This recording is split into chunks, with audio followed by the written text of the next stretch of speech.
Wow. 150. April, you're good to go. I am good to go. Okay. Good afternoon and good morning.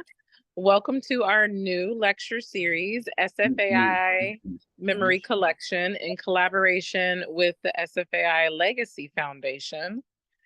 I am very excited to be here today with some legends. Before we get this special lecture started, today is Giving Tuesday, the day when we support organizations in our community that contribute to making the world a more equitable and beautiful place. We know the importance of art in our lives, which is why we are gathered here today. So I ask you to consider making a donation to SFAA and the SFAI Legacy Library.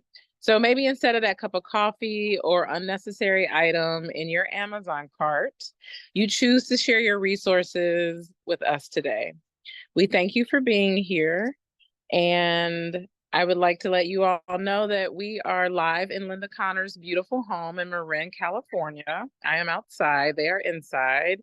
And moderating today's rich and illuminating conversation is Jeff Gunderson, one of our people in the world and beloved librarian to everybody that walked the halls of SFAI. I also had the honor of being one of Linda's students. Thank you, Linda. And I'm going to kick it over to Jeff to get this party started. Thank you all for being here. Enjoy. Thanks, April. Welcome, everybody. As April said, we're in San Anselmo, California.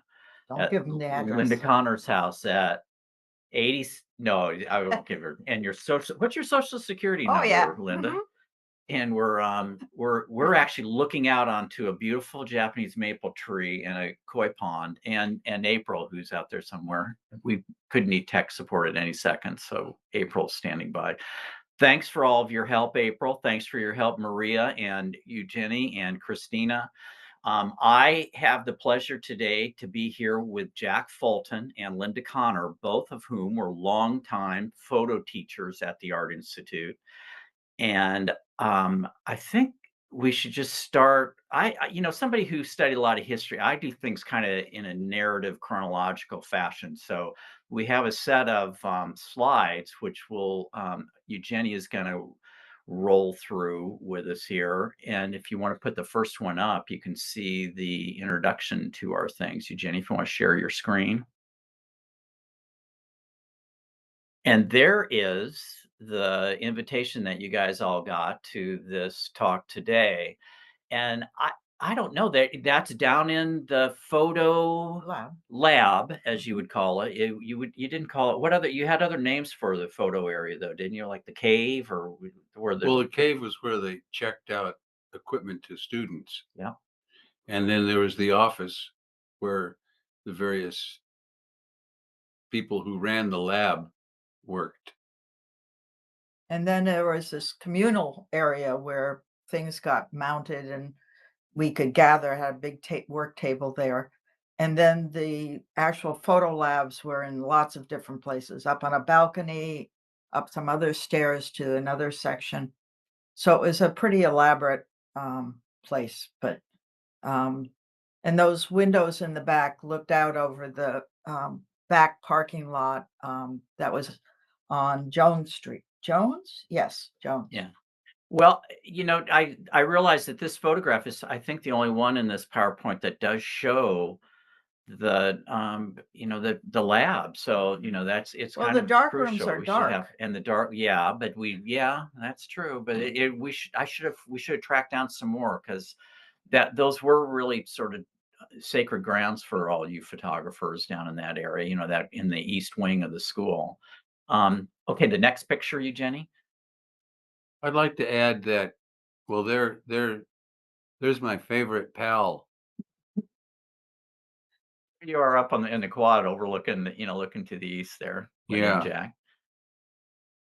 And then the next picture. Next slide, Eugenie. Yep. Now, okay, so when you guys both started right around the same time, and I think, Linda, this is you. If you want to tell your origin story with the Art Institute, it'd be appreciated. Okay, I was studying for my master's degree at oh, the oh God. RISD. No, it wasn't RISD. I did undergrad there, but I Oh, was in Chicago studying with Aaron Siskin at the Institute of Design, and we had Imogen Cunningham come as a visiting guest. And I lived near campus and I had a car. So I got to drive her around for a few days, which was such a treat and a hoot. And I was getting my degree, I wanted to teach, and I was thinking of Seattle or San Francisco. She said, San Francisco, and you'll have to meet Jerry Burchard at the Art Institute and Jack Wellpot at San Francisco State. And I had had this eye infection during that period and had this Black Hathaway patch. And so I showed up with my interview with Jerry with my eye patch and a mini skirt, I think. And he asked me what sign I was. I said I was a Scorpio, and everything went right after that. Well, I think you went to Altamont with that patch on, didn't you? Yes. Okay. Yeah. So this is the summer of 1969, and it's interesting that Imogen would have suggested going to San Francisco because Edward Curtis suggested to Imogen to go to San Francisco as well. Oh. So when you realize that it's Edward Curtis, Imogen Cunningham, Linda Connor, and then all the people that you've suggested to go to the school. So it's a very short history of photography that's blended into there. That's Okay, interesting. next image, Jenny. Okay, explain this one, That Linda. was at some party. I don't remember. I don't Okay. think that was my apartment, but that's Larry John, who was an undergrad student at that time at the school and a very smart and active photographer. And he still makes photographs, but he's a superb craftsman.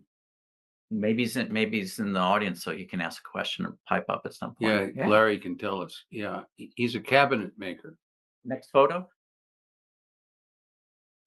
Okay, so in the archives at the San Francisco Legacy Foundation and Archive, we came across these 1972 faculty identification cards. And as you can see, these are the ones that we think were all photo faculty members at the time. There were a few people missing. But as you can see in this one, and I can barely see, but you can see Linda and Jack. Jack's up in the upper right-hand corner, and Linda's next to her. Perkle Jones is to the left. And then I think Art Rogers is right below Jack, another Marin photographer. Jerry Burchard's in there. Joanne Leonard is in this photograph, who is a wonderful photographer who just retired from the University of Michigan. Jim Mitchell is in this, has an ID in there. Tom Zimmerman, I think, is in there. And let's see. Oh, Richard Conrad is in there. And Victor Bergen is in there, who's actually was teaching things related to photography and philosophy, as Jack says. So that's the world that you guys dropped into. I have a question about that period, though. In 1969, the newer building was just finished, right? So you guys had moved into the photography area immediately then at that point. Right, but it was in the old section. In the old section. Yeah. But there was space there for you guys then as it expanded. Yeah, there was an extant space that had been designed and put together by Ansel Adams. Yeah, so he had that spot, but is that when you guys got Studio 16 then? No, that came later. Okay. Next image, Jenny. Another photograph, which is, even though Jack took this photograph, and you want to explain some of these characters? Well, of course, I'm there, and I can't. This picture's so small, I can't quite tell. But Marjorie Mann has her hand on my head, and Jerry Burchard is squatting next to me. No, I think that's Hank. That's Hank that's squatting. Oh, no, that's Hank. Yeah. Henry Wessel Jr. And Jerry's leaning up against the concrete. Yeah. Tell us about Marjorie Mann, though. Marjorie Mann was our history teacher, a wonderful, erudite, comical, but extremely serious woman. And when she passed away, we were at a loss and did not know what to do because history was an important aspect of the program that we had designed as a faculty. And we couldn't find a replacement, to tell you the truth. Yeah, Beaumont Newhall had visited and taught some there in the earliest of the Mhm. years. And then Marjorie Mann was also wrote. She was the photo critic, I think, for Art Forum at that time too, in the 1960s and into the 70s. That I did not know. For Art Forum? Forum. Hmm. Well, that's why I had so many slides. Yeah, Linda had about 4 million slides. Jack, you're going to have to explain this self-portrait collage that you did on the brink. On the brink, yeah. That's typical of my work, combining a photograph of me up there I think in a kilt, because I'm Scottish, and I'm standing on the edge of Niagara Falls, and in the background, which is covering behind the photograph in the front, is Winslow Homer's famous painting of the Gulf Stream, showing uh, the sharks in the front and the water spout in the back. And I always thought myself as being on the brink of catastrophe. Yeah, you were from the day I first met you, I think. I remember one time when you realized we realized we were both runners and we were going to go up on Mount Tamalpais, and you said, "Great, I'll bring a rope." And I thought, where are we going to be running where we're going to need a rope?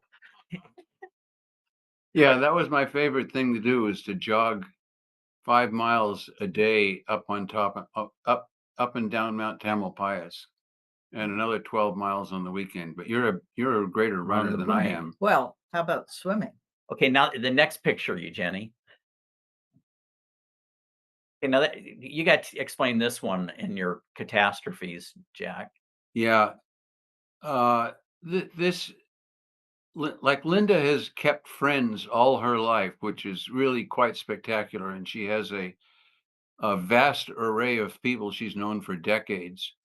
And this car was built by a friend of mine from high school, and I still have a number of very close friends from high school, accomplished sculptors, filmmakers, world famous geologists, and this guy Preston McCoy was quite a character. He's now part of an old geezer bicycle club, but he built a few cars, quite inventive, and I got to commute in this to school a couple of times.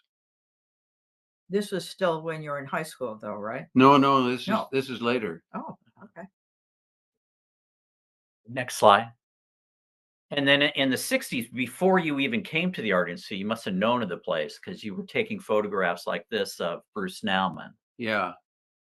How did you know Nauman and why? When did you meet Nauman and Wiley and all those filmmakers? Well, when I was hired at the school about the same time Linda was, my couple of my friends were William T. Wiley, who was teaching painting at University of California at Davis, and Robert Nelson, who founded the film department at the Art Institute, and Roger Jacobson, who designed the sculpture department at this institute. And they kind of backed me up when I got hired.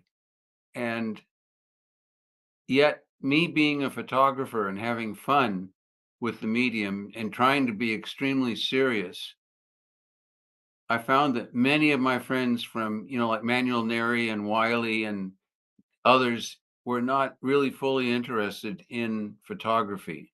But Wiley turned me on to one of the students at Davis, Bruce Nauman. And Bruce was the first guy that I met who really keenly was curious about how photography can be employed to make art. And we worked together, and he was very helpful for me. In a little dark room I had in our house, which we paid $75 a month rent for, it was a very, very funky little dark room. Bruce designed and built trays out of plywood and stripping for, molding for doors. And then I bought coffee cup heaters and color photography chemicals and put it in there and kept the chemicals hot with the coffee cup heaters. And Bruce and I produced the first color photographs that were like 20 by 24. They were, in other words, we had never seen color, and we had never seen a photograph that big. Wow. It's remarkable. Those are rich times. Okay, this image is I saw this the other day in the archives, and it's from the Repair Show, which was some sort of offshoot of the Slant Step show, but it was held in Berkeley. It's a very famous conceptual sculptural funk show in these no, it was at the Berkeley Museum, but that was in the Berkeley Gallery in the city, run right? by Marion Parmenter. Oh, really? Okay. But I noticed this was your photograph on there. It Yeah, says photo by Jack Fulton. That's William Allen. No, we call him Bill Allen. He made a famous painting employing those pants floating in the sky. Yeah. And the idea of the Repair Show was to employ a huge variety of us artists, sculptors, drawers, painters, filmmakers, and we all had made something specific for this show. I, being conceptual at the time, took plastic pears and cut them in half and placed them on the mirror so they would reappear, or they would be repairs. And I was trying to introduce comedy into photography at the same time. This image. Speaking of which, Linda. Okay. That's a wonderful photograph. The photograph on the left is the famous picture by Alfred Stieglitz of his niece, done up at his and Georgia O'Keeffe's summer home upstate New York. And I was doing a workshop in upstate New York, not the same place at all, and I had always felt a sort of familiarity with the likeness of that young woman. And so I scrambled around and found some white shorts and a top, and we had the perfect front door, and I have somebody holding a little palm tree thing, so we get the foliage in on the left. And so we sort of remade it. This was at a Pyron workshop, probably 1974 or something like that. That's more comedy. Yeah. Oh, here I am with the slides. Well, when I started teaching at the Art Institute, I'm not, as all of you who know me, not terribly technical about photography. I just love the medium. And I started taking what photo books I had into class and passed them around. And I was realizing my library was going to be shredded before too long. And so I started making slides, and I don't know how many thousands I have, and they're just next door in my studio. But it was so important for me to teach with images and not just through talking about things and trying to tell them technical things. So. Yeah, I think that was a great influence on the students, and a wonderful tool. Photography through slides is an amazing way to resurrect history. That's when we had couches in Studio 16, and boy, it was it was a real temptation to get there first so you could have a good soft seat, and you could hardly get them out of them. That was the problem. That's Bill Binzen in the front row with a hat. Oh, yeah. Bill Binzen was one of the founders of Burning Man. Burning Man. Yeah. Yeah. He was a photo student. Yeah. Photo student. Yeah. And he really tried some interesting things with cameras and film, and he was trying to turn it to a degree of film. I mean, a standard still film camera into a movie camera by taking multiple photographs and running strips through the camera. Okay. Under being casual. Another image in 16. Yeah.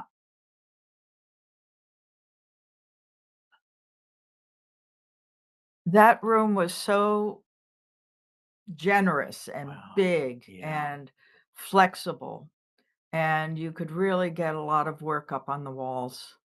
And yeah, sometimes when you're teaching in there and the students brought in, because you could have 20 students, each of them produced maybe 20 photographs a week. And so you could get 400 photographs on the wall and spend all 3 hours of your class talking and talking and talking. Well, this is illustrative of that. I didn't that needs to be attached to this image. This is a great photograph of you looking. Now that was a good week when everybody brought in 20 pictures. Definitely. Yeah. Sometimes there was a paucity. This is when the upper part of Studio 16 was a balcony and not a sort of office.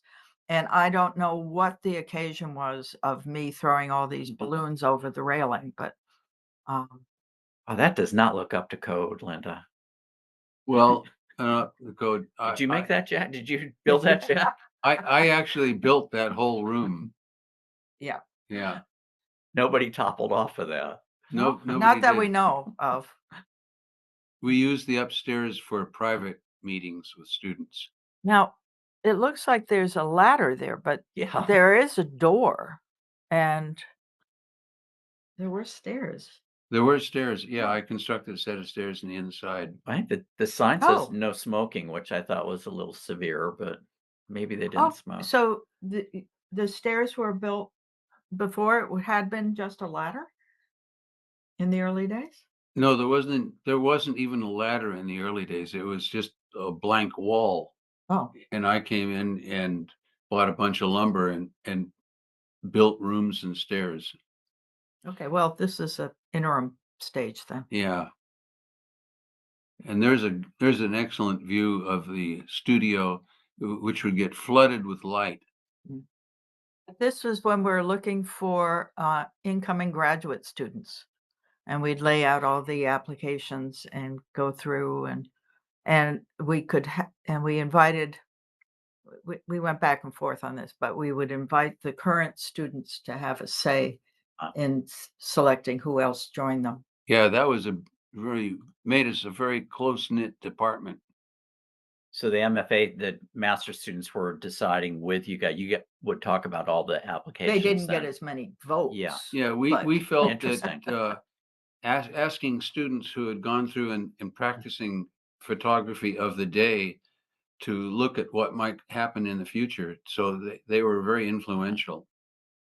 The other thing about that great room is you could look across the street and there was an apartment across the street.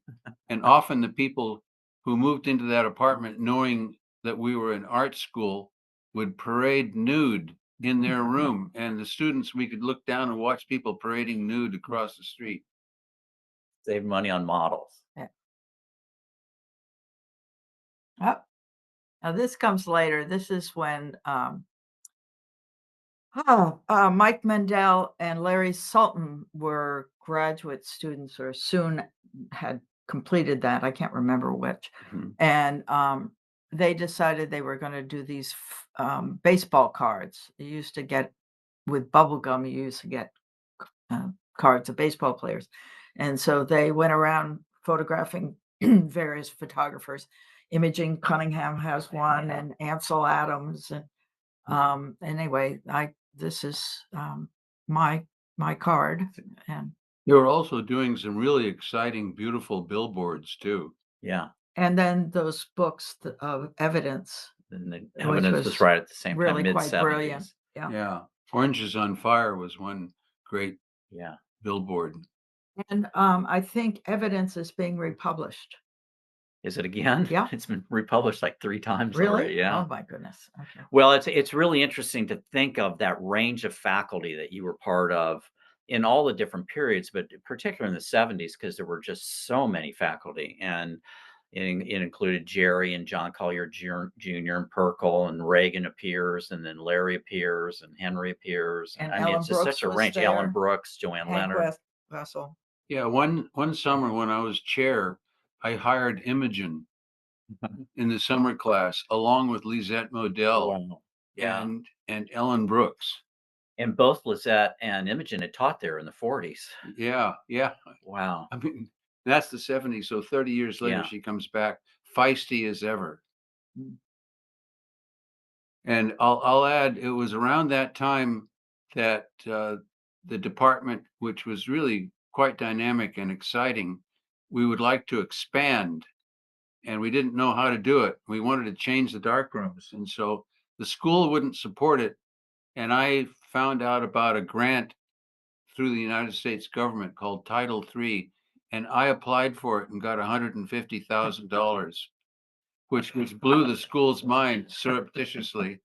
And so, because I had been a draftsman for engineering firms in East Bay, and had drafted some ductwork for the Oakland jail and the University of California bio lab, I had the skills to draw. So I got the 150 grand and drew out the dark room. Nice. And Tell us- expanded. Tell us Yeah. about this picture, Jack. That's a typical gathering of students from throughout the school. And is that the day we? That's I think it's a commencement, and Yeah. Jay It's- DeFeo it's is a- getting it's an a- honorary degree, yeah. who's underneath your Jay arm there. DeFeo, who was a wonderful artist, also a very beautiful woman, is over standing behind me to the right of me. And I decided for no reason to stand up in front of the pond and just give a short little lecture thanking everybody for being who they are. Did you know Jay lived in Larkspur? Did you know her when she lived in Marin also then in the No, 70s? I didn't. Oh, you But didn't? She Okay. had lived on Fillmore Street in San Francisco. Yeah. I think it was Wally Hedrick's studio. Yeah. Where she did the rose. Yeah, and there was a big swinging bed inside there. And Jerry Burchard's in that photograph too, to your left. Yeah, wonderful Jerry. And I think that's Tom Semper too. Tom Semper. Semper, yeah. Yeah, he was running our lab at that time. Our new exciting crystal clean white lab.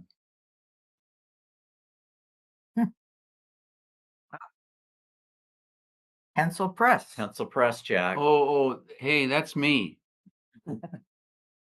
At Christmas. I haven't changed any at all, Uh-huh. except I'm considerably older, and I made a book through some NEA grants. I got 3 NEA grants in a short period of time, and decided, since I wrote on my photographs, that I would call it pencil press.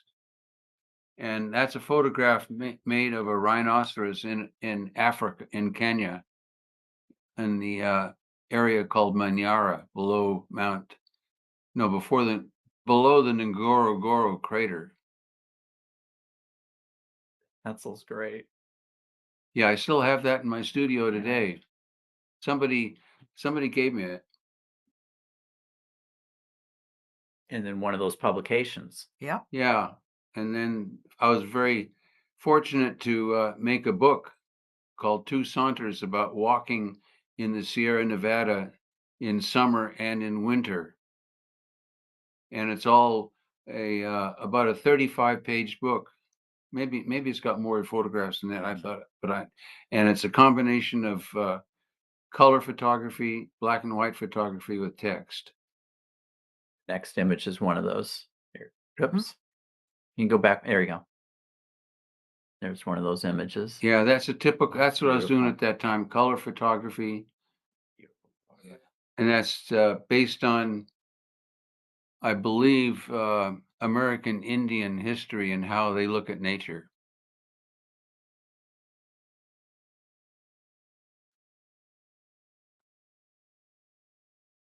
This is a more recent photograph made in Madrid, New Mexico. And I had been photographing with Lloyd Kahn at that period of time, going to all the various communes and areas where hippies lived, like Drop City, made out of a number of geodesic domes that Lloyd had given instructions in books to make.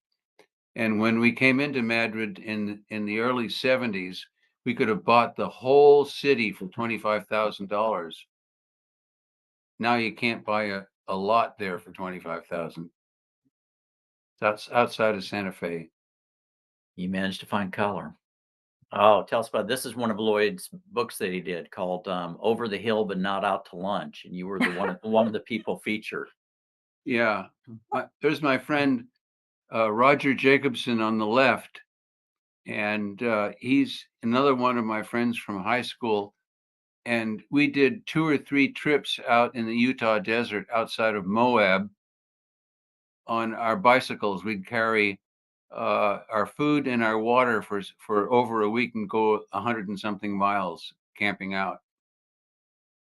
Is that the kind of thing that encouraged you to do those field trip classes where you would do the Nevada class and other things? Like you were always traveling places. Yeah, I have long thought that nature is extremely important. And I think that what people call God today, like this whole Trumpian world we're moving into where they want to bring spirituality and God into their politics. I always felt that God was actually nature because it's so transcendent and beautiful. And I've long taken my family. I'm about ready to cry. I just one. I think nature is wonderful. And a self-portrait. Self-portrait with no, that's a petroglyph on top of my head. Yeah. Yeah. Beautiful. In the athletic department with Yes. Linda. I don't know who put up a basketball. It was a performance piece. Somebody put up a basketball hoop in Studio 16. So I'm taking a shot. You can see the ball in midair. Somebody was good with their camera, and that's Chris Tan, sort of right under the basket. I don't think I got the shot though. Linda was one of the first female basketball players in Studio 16. On 16. So in 1983, I had an opportunity through some inheritance to buy my house in Marin, what we're sitting in right now. And it had it wasn't attached at that point, but it had a garage studio. And this was the studio at that time. And Stu Levy, who's an old friend and a wonderful photographer from Portland, was down with his, and these are, I don't know, 16 view camera 4x5 negatives that he did of me sitting there, and then in another portion, me standing there. And then he'd make big prints of all these and put them together. But it's really quite fun. And we got out. Well, I have a folk art snake collection. So there are a number of snakes in here and other little things. And Stu's in here. If you go up to the top row, the second one in from the left, you'll see a very dark-haired, bearded man, and that's Stu Levy. Wow. So he usually shows up somewhere in his photographs. Wonderful. Okay, so in 1972, when I first started photographing at the Art Institute, I was doing more collage and cut negatives, and I started using printing out paper, sort of experimental things that I had sort of brought sort of with me stylistically from Chicago. But then there was a member in my aunt's family who had studied with Clarence White in the early 1900s. And she had a soft focus 8x10 camera with this beautiful big chunk of glass lens that, did all that romantic soft focus work. And so I was given that camera and I just fell in love with it and worked for a number of years with that, probably 7 or 8 years with that work, and did a book called Solos that encapsulates that. Beautiful book. But I'm still working with a view camera, smaller than that these days, but anyway, that was in Hawaii. And there it is again in northern India and Ladakh. And Ladakh has become a really favorite area of mine to photograph in. It's the Himalayan area that is above Kashmir in India, and it near Tibet. It borders Tibet, and it's quite arid mostly.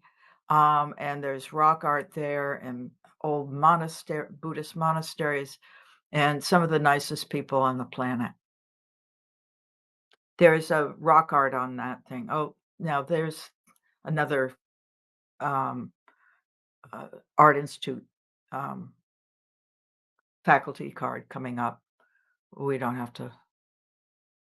Next. There. Okay. Oh, yeah, That's later. later. Yeah. Okay, take it, Jeff. Okay, next. Oh, and here's one of your travel classes, because you both did these wonderful travel classes. I think we were the only ones that did that. We're the only ones that ever did it, and I was fortunate enough to do one travel class to Ladakh with Linda.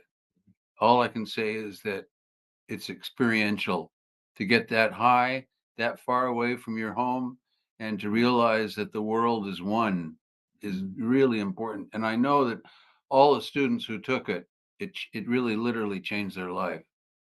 Yeah, it's and this was one of those groups. This is I think I've been there 15 times, but not always with groups, maybe 6 times, 6 times with students. Oh, Anyway, yeah. and this is a group that we had, and we went at that time. They had a local photo studio where they could do these and like doing these composite pictures. So we did the studio shot of our group together, and then the guy pointing to us from the background is our wonderful guide Spalbar, who unfortunately passed way too early. And Lisa Blatt's back in there, and lots of good group. Good group in there. Lonnie Graham was visiting. Yeah. I also did a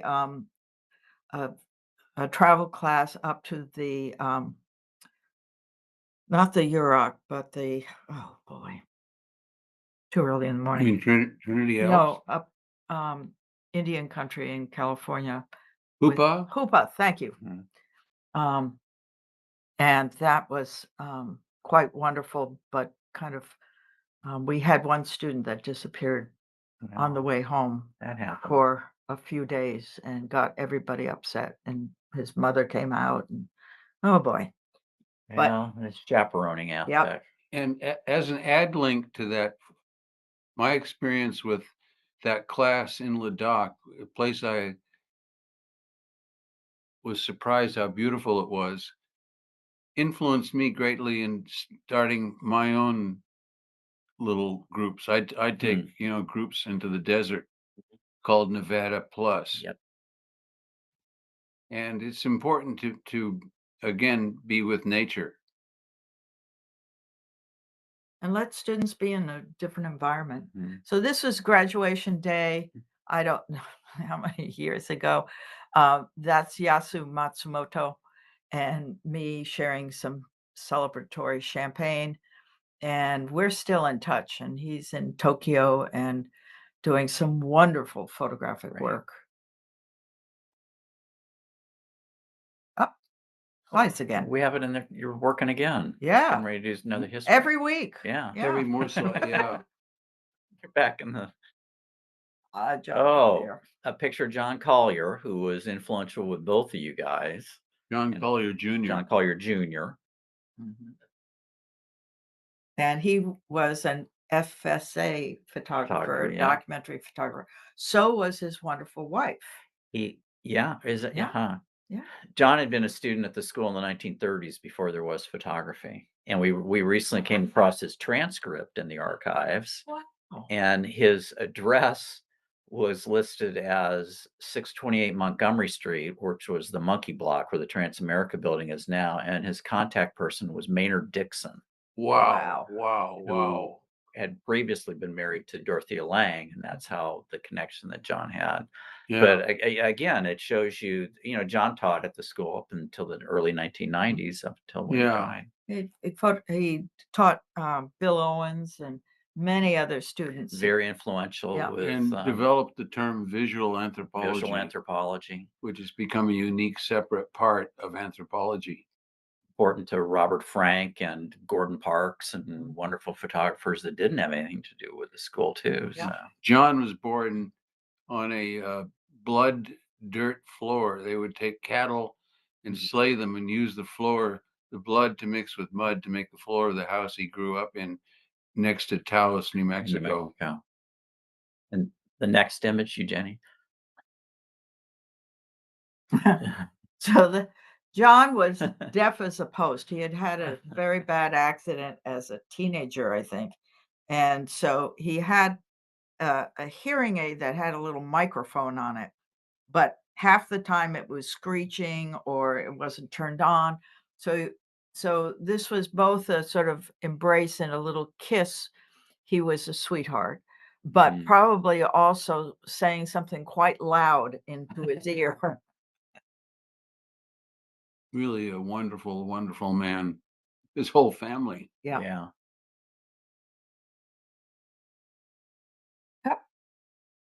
There's Jack with James Joyce, isn't it? Yeah, in Italy. Yeah, this is in Trieste. That wasn't a class, though. That wasn't a travel. No, that was just me. And that's after you retired, right? Yeah, after I retired. And a very good friend of mine, Michael Eldridge, who had been a professor at Bournemouth and Poole College in England, was with me. And we were traveling around and ran into this statue of James Joyce, who started to write Finnegan's Wake in Trieste. And I had been greatly influenced by his damn near incomprehensible writing. Greatly. That's your influence. Yeah. It caused me to become slightly abstract. It's a good influence. Yeah. And again, outdoors again, Jack. Yeah. Donner. Yeah. Well, since I mentioned earlier that I had helped build the new darkroom after Ansel, up at the summit of Donner in California, the Donner Summit, that's about 7,500 feet there. My family had a very good friend who had been raised as a cowboy in Lamoille outside of Elko, Nevada. And he bought a cabin designed by a woman architect from Berkeley and had me finish it. So I built this cabin at 7,200 feet on Donner Summit, to which later, as I traversed Nevada, I'd take my students there and we'd have a frolicking good time.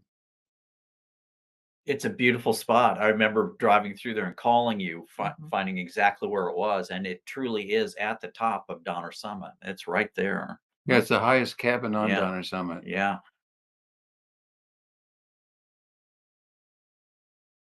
And a recent commencement. Yeah. With Kyle. With Kyle getting.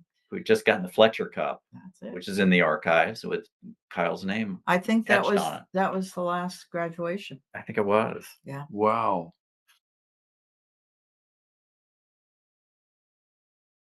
And the next image is too sad to show, but you've sent it along. Well, Annie Ranganiger took this and sent it to me. This is from the photo lab, looking out at the parking lot there.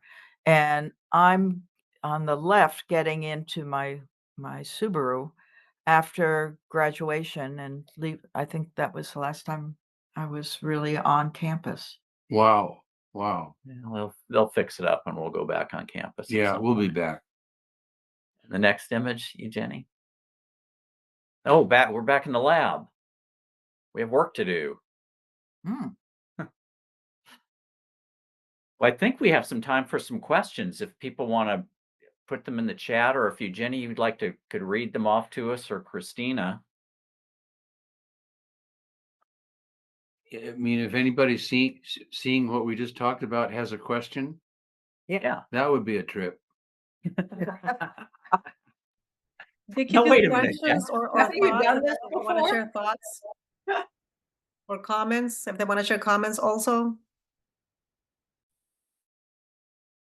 Oh, I mean, the technology question from Jack was funny, just because Jack was part of a group of 3 faculty members who, started a lot of the technological things on campus. And I remember going over with Jack to UCSF in the early 1990s, where we all got email accounts. And it was the first email account. They were called ITSA accounts. Yeah. And they showed us video that was being sent from a medical school in Philadelphia, and we got the biggest kick out of it. And we thought, well, there's probably not any future in this, but it was fun to take a look at it anyway. Yeah, And then we had these email accounts. wow. Yeah, I was always very interested in the future of the medium, because to me, since the American Civil War, where I learned a lot of what I liked about photography. Not in the war. No, I was not in the war. I'm not that old yet. Ah, okay. Yeah, Second. but it caused me to have a great desire to take what was contemporary into the department for the students. And so, as Jeff says, we brought in email, and then linked with email was the computer.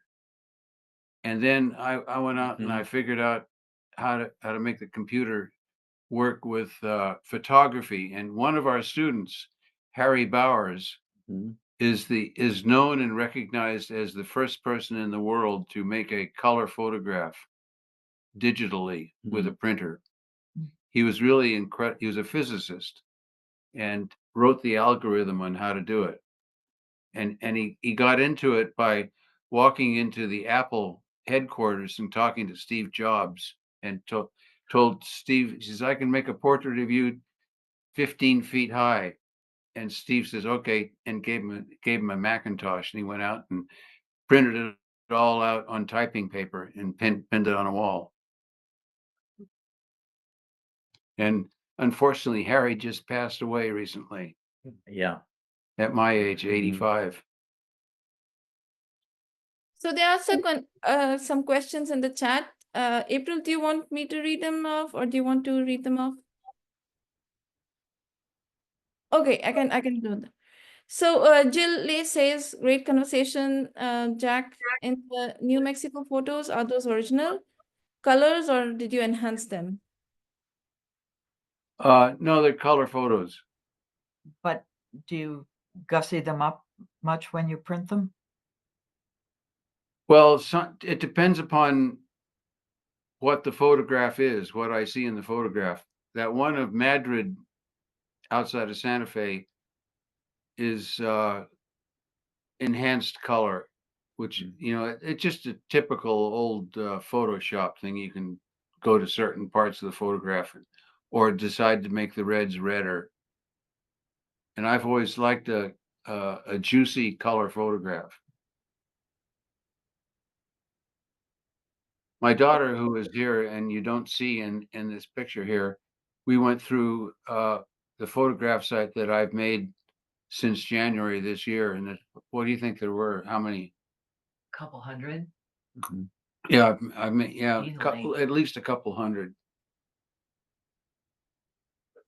Cool. Suzanne Ofeld says something. It's not a question, but I just want to read it off. Hello, friends. I was one of Jack's students in 1998 and 1999. I loved our lab, and it still use everything I learned at SFAI. It was magic. Thank you. Great. It was magic. You're gonna make me cry again. Yeah. And then Tanya, you also says something I want to read off. She says that no question, but a huge thank you, both of you. Nevada was a life changer, and being able to have the portfolio class with Linda was still such an incredible experience. One thing I'd say about particularly my sacred and profane class, which was my favorite class ever because we could cover so many different subjects, and also that we worked with the students, almost all of them, for 2 semesters, not just the single semester. And one of our other former students, Ben Zlotkin, had started a book printing business.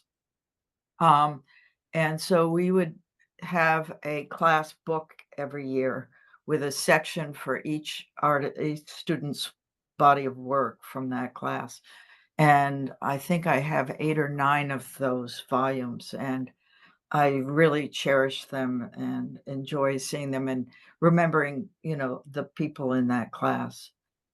For a place that never had a yearbook or anything, those class project publications, and they were in different departments too, but the ones in photography were particularly rich, that really do give you a sense of what was going on there in the student life, as well as the great art making that was always happening. You have a set of them? Mhm. Good. Yeah.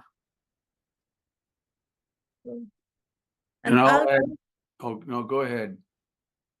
I was just reading off Alma Chani's comment. So says that, Jack, I have photos you took of my family in Marion in 1964. I'm here now because my daughter is an alum from 2008. Oh, wow. And it's Becky Chen who's doing this. You'll have to come by and show them to me one in the future. Oliver Fader is asking, will there be a photo department at the campus, at the new campus, and any news of the reopening? Well, they have a lot of work to do with it. They've been in touch with the archives as far as, asking us questions about how the different areas were used and the history of the place. And so they've been very respectful of all that history and tradition, and how you can set up. It's definitely going to be a nonprofit's arts center of some sort, and they're still working on all those kinds of things. But they will certainly include some aspect of photography. I mean, it was really interesting to hear Jack's comment about Stephen Jobs's portrait done by Harry Bowers as an early digital photograph, and you realize that they've always been interested. Photography and photographers at the Art Institute have always been interested in the new technology of everything. That's how Ansel was brought that to the place early on. Edward Muybridge brought it to that place early on. So, I'm sure they'll have a rich involvement with photography when they do open. They've got a lot of work to do on that building because of all the deferred maintenance, but they're plugging away at it, I think. Have they started? They have an architect that is very capable, I think. That seems who has come to visit us, that is really good and has great respect for those 2 architects that built those 2 structures, Arthur Brown and Pafford Clay. So Okay, good. Interesting. Yeah. Annie Reinick asks, since the invention of the iPhone, did that change the equipment in the lab and students' work? Yeah, the iPhone is I think it's the world's most important tool for photography today. There's about 2 or 3, 4, 5 billion photographs made per day on these things. And you cannot. There's no more pre-visualization, is there, Yeah, Jack? very little. But we did introduce the use of the computer. Epson gave us printers to make photographs digitally, and provided us with about half a dozen of their cameras, which were I think they were 2 or 3 megapixel. And now and they did surprisingly good. And we introduced color photography and infrared, and even, believe it or not, what's the other, ultraviolet film. We did. Yeah. Oh. So Stephen Starfuss asks, what are your thoughts on a culture where everyone has a camera in their pocket? I think it's good. I think it's you know, photography has always been a very populist medium, very important one for families and, you know, just everyday recording, let alone commercial and all the other aspects of it, scientific. But that everybody now doesn't have to be have a terribly expensive camera, and it's with them and they can make it into a little flashlight. I'm still figuring out which buttons to push for that, but I think it's good. It really is. I just was at our family's Thanksgiving dinner, and my sister-in-law, my wife's sister, has an iPad, and she took some of the most beautiful, and I mean this sincerely, some of the most beautiful portraits of people there, and cleverly done. I mean, just beautiful, idiosyncratic visions of people she loves. So there are many um, text messages over there, messages over there, which say what an amazing experience it was. And people can probably go through the chat as well later on when it's uploaded. Dan Boris wants to share a memory from 1976 of Jerry Bouchard teaching his technique for developing Tri-X. Was the time it took him to smoke a cigarette. In class, not in my class, but yeah, I think Jerry would say, "Oh, that was a one beer exposure or a 2 beer exposure." That's right. Remember, Jerry would always hold his hand up, and his finger told him how long the exposure would be.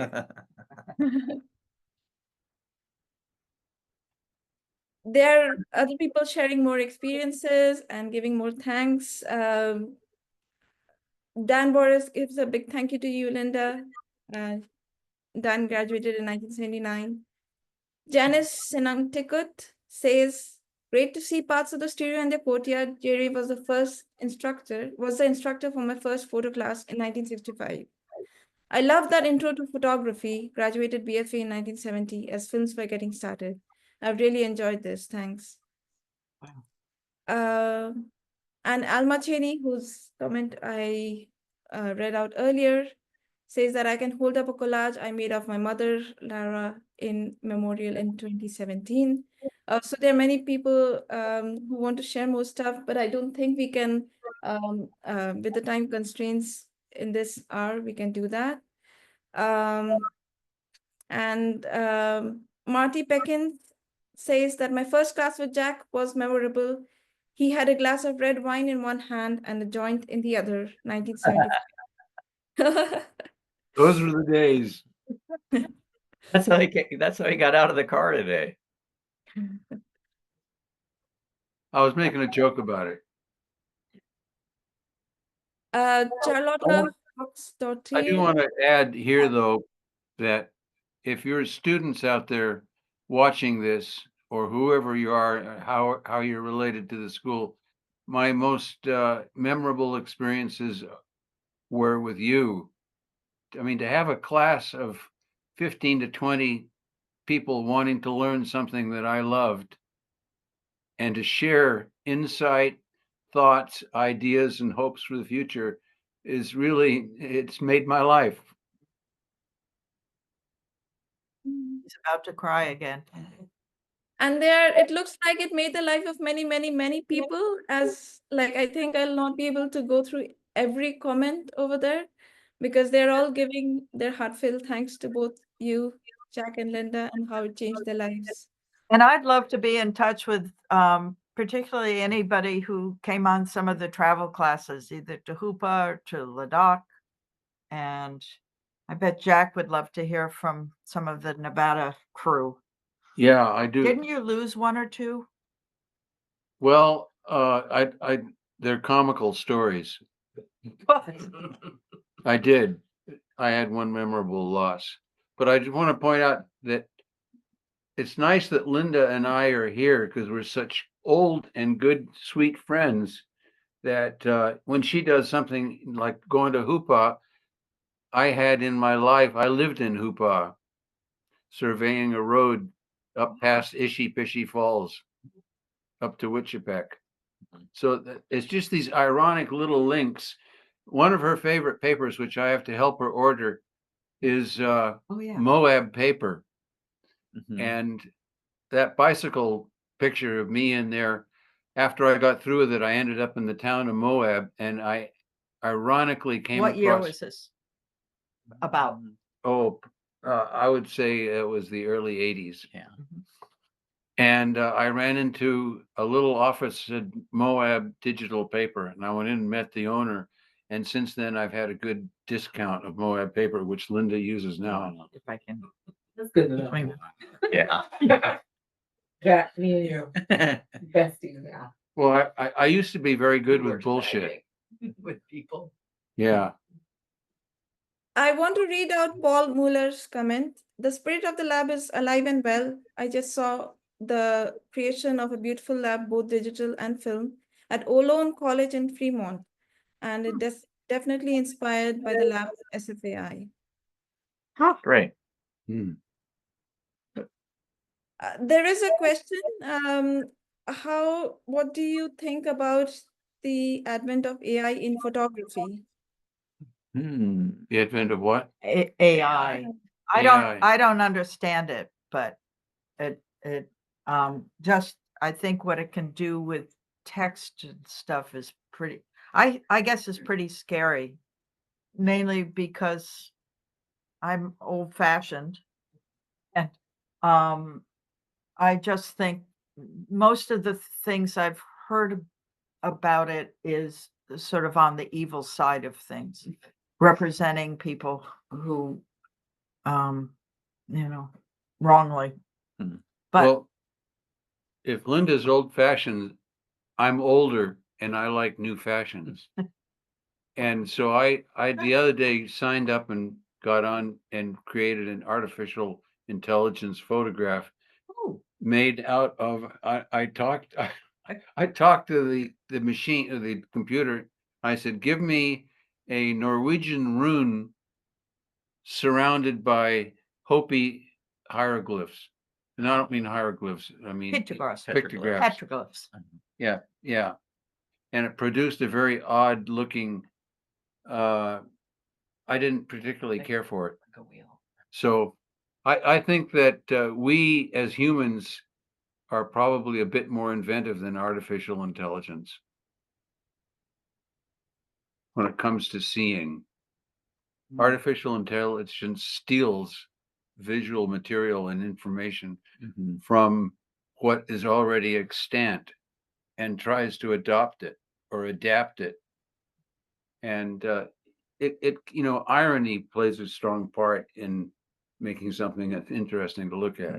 So I have a question. Could you ask AI to take a picture that might be seen by a porpoise? That might be seen by a porpoise? That's an interesting question. I think so. Yeah. Or could they, what do spiders see? With all those extra little eyes. Cat's eyes. I have a question for both of you. Yeah. What do you want your legacy to be? Boy, I used to have a auto. I can't remember.